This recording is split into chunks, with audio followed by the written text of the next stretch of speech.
manifestations of femininity are very wide. And if you look to nature, like you look to a mother wolf, no? She can be sly and sexy, she can kill you, she will nurture her young, so I think that, women are not that far from that.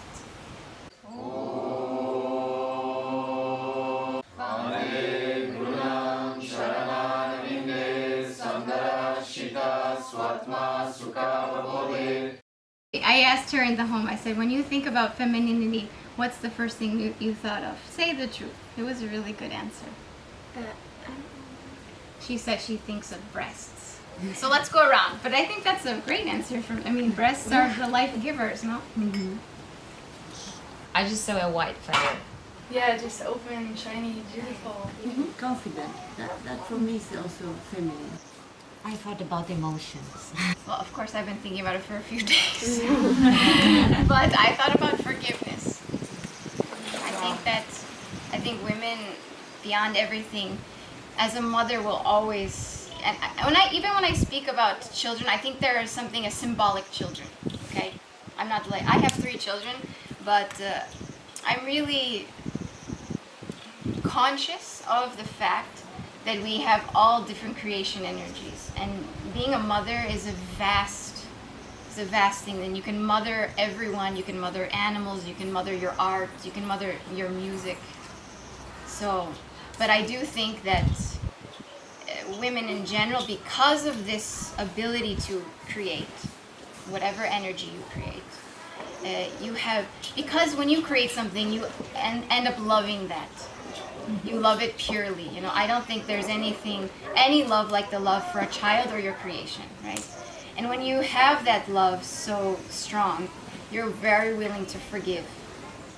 When you do your practice, do you think that you cultivate that? I don't feel like I'm being aggressive or masculine, but I can burn my energy, and if I'm too energetic, I can be a little more energetic in the practice. And then I always think about once that Tarek's told us that the mat should be our compost. Yeah. Like you just put your shit there. Compost, yeah. And it is supposed to stay there, no? Yeah. I don't know if this makes much sense, but when you are connected and connected with yourself and just following your flow, I think then it becomes feminine. Yes. You can see women practicing that. You can see it's feminine. It's a different. Totally. Yeah, I think when the practice is done well, it's rebalancing, and you come in, it's like your motion picture. You enter there and you start seeing your film of everything, like the compost you're talking about. Okay, I have a problem with this person. First Surya Namaskar, it goes out.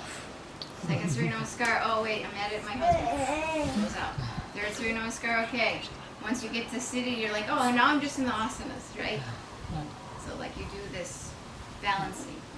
And I think usually if you have a good teacher who guides you, you can always stay on this growth and balancing. But sometimes, because of our sort of Western minds, I do think that people can get very ambitious. What I see is basically an energy movement through the body where we hope to unblock. We just have full circulation. So we get on getting everything equally flowing. And then that's when the teacher comes in and says, okay, she's blocked there. And they push and they try to release. So when done with that intention, you move your feminine energy, or you are you, right? Yoga is about getting through your fears, right? So if you're afraid to be a woman and all of that, which encumbers being a woman, you're going to come into contact with that very quickly. Yeah. The essence of doing this practice or yoga, any yoga practice, is to get with your fears. Let's dig them up. Let's reveal them to the surface, because nobody wants to die carrying that with them. Right? I'm always with this idea now, especially since COVID came, that when I die, I want to die with elegantly. I want to die elegantly. I want to meet the end of my life like a warrior. I don't want to be crying in the corner. It's like that's the moment to take all that spiritual work that you've done and say, I'm not afraid. No. I'm not afraid. And so to get there, you're going to have to dig up all of that stuff. And it's not going to be fun. Believe me. And so I think for many of us, because I do think society is sick in the feminine and the masculine. I think basically now the most integral part of life is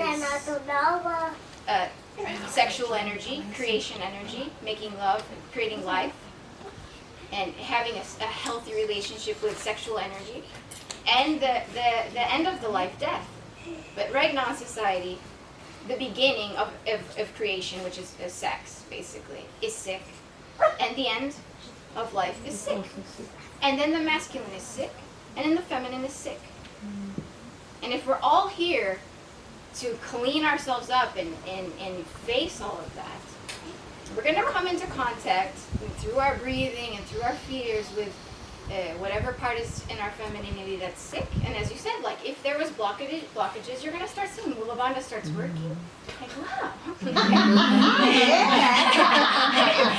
feel good. You know? So I want to have a healthy relationship with my body, which eventually arrives to my spirit, which is going to leak into my sexuality, which is going to then leak into my relationships, which is going to leak into my creativity, right?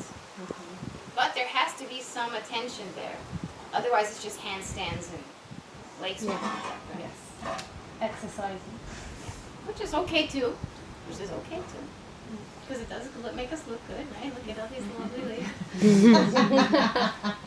And there is this new kind of push towards femininity and belonging to the cycles. And also too, if you align yourself like that, even ecologically, there's going to be a positive impact. Because you won't be able to live so materialistically anymore. But if you step back, you're tapping into nature and your body and how it's following that, and it has been.